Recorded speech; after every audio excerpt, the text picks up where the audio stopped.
Assalamualaikum warahmatullahi wabarakatuh. Video kali ini kami akan membuat video berita tentang sel. Kami dari kelompok 6 berangkat nama saya Raffi Ausi Haroka. Kenalkan nama saya Fiaben Yafirpan. Kenalkan nama saya Fatih Paradisri. Saya Sarifah Nalmardana. Oke, kembali lagi bersama Fiaben Yafirpan dan di sini saya akan menginformasikan, menggali tentang sel, organnya sel dan beserta fungsinya. Jadi pertama kita akan masuk ke apa itu sel.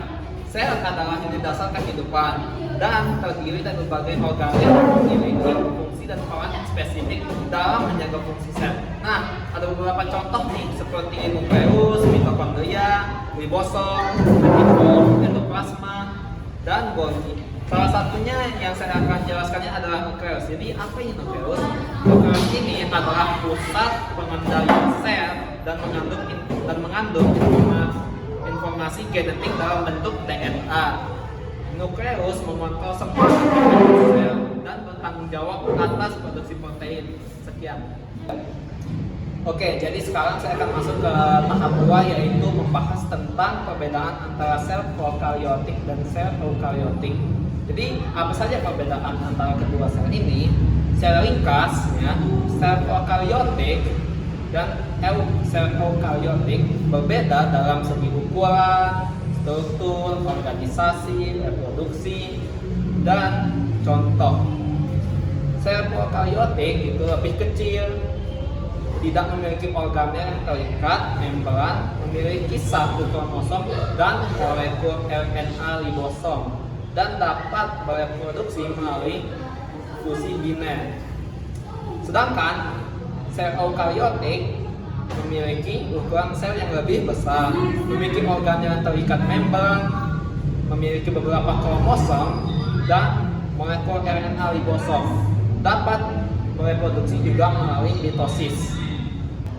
Oke, jadi kembali lagi bersama saya akan membahas tentang tahap yang ketiga, yaitu apa perbedaan antara sel hidup dan sel mati. Nah, jadi sel hidup dan sel mati memiliki beberapa perbedaan dalam segi metabolisme, pertumbuhan, reproduksi, respon terhadap rangsangan, dan organisasi sel hidup aktif melakukan metabolisme, dapat tumbuh, berkembang, dapat reproduksi, dan memiliki struktur organisasi yang kompleks atau yang lebih rumit. Sedangkan sel mati tidak dapat melakukan metabolisme, tidak dapat tumbuh atau berkembang, tidak dapat bereproduksi, tidak dapat merespon rangsangan, dan tidak memiliki struktur atau organisasi yang kompleks. Oke, jadi kembali lagi bersama Fiaben Yafirpan dan saya pada tahap ini, tahap keempat tentu saja akan membahas tentang apa itu perbedaan antara sel tumbuhan dan sel hewan. Jadi, ada beberapa perbedaan nih antara sel tumbuhan dan sel hewan. Berikut ini ada beberapa perbedaan penting. Jadi pertama, dinding sel. Sel tumbuhan memiliki dinding sel yang kaku, terbuat dari selulosa, memiliki bentuk yang tetap. Sedangkan sel hewan tidak memiliki dinding sel, hanya memiliki membran plasma yang fleksibel. Kedua, klorofas. Sel tumbuhan mengandung klorofas yang berfungsi untuk fotosintesis. Sedangkan sel hewan tidak memiliki klorofas karena tidak melakukan fotosintesis. Ketiga, vakuola. Sel tumbuhan memiliki satu vakuola besar yang menempati sebagian besar volume sel. Sedangkan sel hewan memiliki banyak vakuola kecil. Keempat, lisosom. Sel tumbuhan biasanya tidak memiliki lisosom, sedangkan sel hewan memiliki lisosom yang mengandung enzim untuk pencernaan. Kelima yang terakhir yaitu sentriol. Sel tumbuhan tidak memiliki sentriol. Akan tetapi sel hewan memiliki sentriol yang berperan dalam pembelahan sel.